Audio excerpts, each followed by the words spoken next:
Okay, hi guys. Sekarang aku nak cerita kenapa dekat Indonesia sekarang ada banyak demo besar-besaran.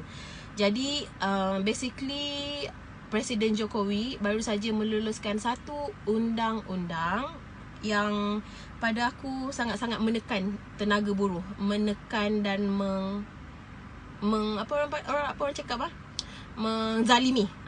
Itu ayat dia. Pada aku menzalimi tenaga kerja dan tenaga buruh. Jadi sebab Presiden Jokowi keluarkan undang-undang ni adalah untuk recover balik dia orang punya economics. Sebab Indonesia are now struggling financially, the whole country, bukan just the netizens of Indonesia. Jadi dekat undang-undang baru ni, antara benda-benda yang sudah dihapuskan, yang sudah di-abolish, I'm gonna go through it one by one. Aku ada notes dekat sini. Sorry terputus. Mak aku call. Biasalah, anak mak. Antara benda-benda yang dihapuskan adalah wang pesangon dihilangkan.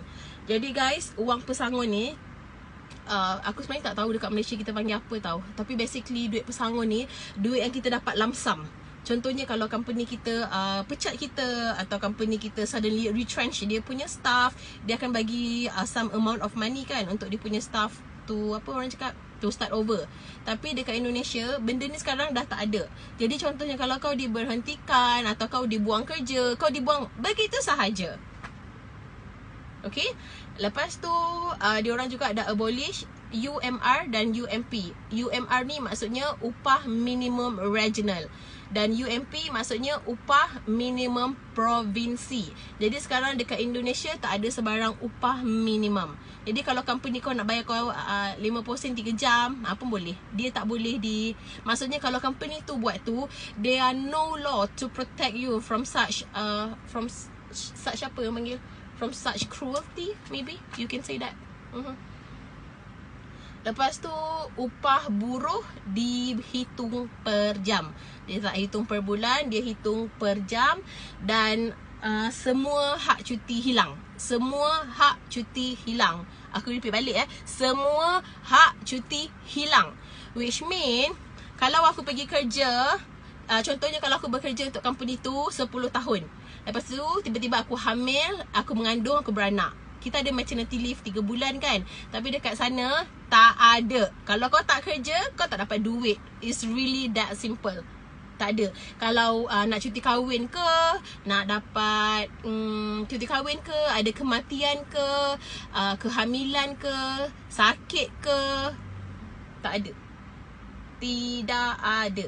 Kematian pun tak ada. Melahirkan pun tak ada. So kalau kau tak kerja, kau tak dapat duit. Tak ada. Yang kita dapat duit waktu kita beranak, waktu kita astagfirullahalazim, aku kena beranak balik. Lepas kita pantang, maksudnya during kita pantang, semua tu kita tak dapat duit lah. Kalau kat sini kan kita dapat. Kalau kat sini kan kita maternity leave kita kan berbayar. Lepas tu tidak ada status karyawan tetap. Semua karyawan berstatus tenaga kerja harian. Okay, you are on daily basis. Lepas tu perusahaan boleh memberhentikan staff secara sepihak. Basically means, contohnya aku dah kerja untuk company tu dan aku is excellent worker, tapi tiba-tiba company tu katakan aku tak nak Mel, aku tak nak dia, buang dia. So dia boleh buang aku begitu sahaja. Dia boleh buang aku macam tu, sepihak, one sided. Dia boleh buang kau macam tu je lah. Dia tak suka, dia buang. You are not protected under anything. Macam contohnya kalau aku kena buang kan, kat sini kita boleh tanya, kenapa nak buang, apa salah saya, apa ini saya, apa dekat sana. Dekat situ lepas tu buruh tidak boleh protes. Kalau kau protes, kau kena buang kerja. Kalau kau protes, kau buang kerja. Kalau kau protes, kau kena buang kerja. Come on, what the hell. Kelakar tau. Sebab Indonesia is a democratic country. Diorang semua ada, diorang boleh protes lah. Though aku tak adalah agree to go to certain extent of violence, tapi those people wanted to be heard, and the government is not doing anything about it. Lepas tu cuti hari raya.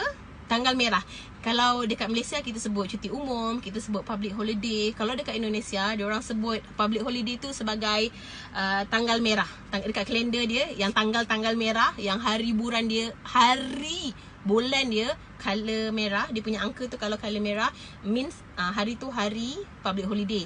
Dan untuk cuti hari raya hanya 1 hari saja dan tak boleh tambah cuti.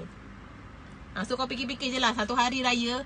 Contohnya kalau kau kerja dekat Jakarta, kau punya kampung dekat Padang, macam kampung aku, Sehari sempat nak berak dengan kencing je. Lepas tu istirahat, dia punya break time untuk hari Jumaat hanya 1 jam saja, including untuk sembahyang Jumaat. So far korang faham tak? Faham tak? Kalau korang tak faham, korang call aku. So aku tak tahu lagi macam mana nak explain bagi korang faham. Jadi basically dekat sini, contohnya kalau isteri kau hamil, isteri kau sakit, isteri kau melahirkan, tak dapat duit. Kalau kau kena berhentikan bodoh-bodoh, tak dapat duit. This is horrible, you know. Lepas tu contohnya macam company ni buat semua benda-benda ni terhadap kau. Company tu tak boleh dikenakan sebarang tindakan undang-undang. Means company tu kebal tau. Tak boleh didenda, tak boleh dikenakan hukuman apa pun. So aku tak faham macam mana Indonesia boleh approve this kind of thing.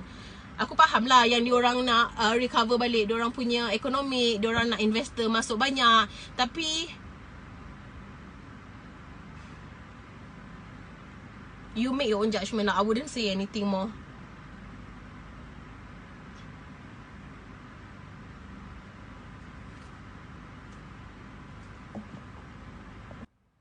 Oh, aku lupa. Diorang sebenarnya diorang buat law ni somehow macam kita punya bad government hari tu lah. Jadi diorang buat law ni, korang bayangkan diorang they talk about it, they discuss about it before. I think from early of this year, they already spoke about this law. Tapi baru cakap-cakap je lah. Yang dia betul-betul discuss untuk meluluskan 4 hari bulan tau. 4 hari bulan malam diorang discuss, 4 hari bulan malam, 5 hari bulan diorang dah implement. Macam itu sahaja. Dan during diorang punya sidang, dekat dalam diorang punya parlimen, during diorang punya sidang, adalah beberapa orang yang mewakilkan suara rakyat, ada beberapa orang yang go against it. So bila orang-orang ni bercakap, bila wakil rakyat ni bercakap, tiba-tiba in the midst of speaking, diorang punya mic kena turn off by the Secretary General of DPR, Dewan Perwakilan Rakyat. Dia tengah cakap ni, dia tengah menentang undang-undang ni, tiba-tiba orang go and mute his mic. Mute his mic tau. Aku cakap korang kan, aku Lala Move dari RM5, dia potong RM4 pun aku dah nak mengamuk tau. Kau bayangkan bila kerajaan buat benda ni untuk rakyat-rakyat dia yang kecil-kecil. I just hope there's a way out for Indonesia from this. And whatever it is, semoga Indonesia baik semula.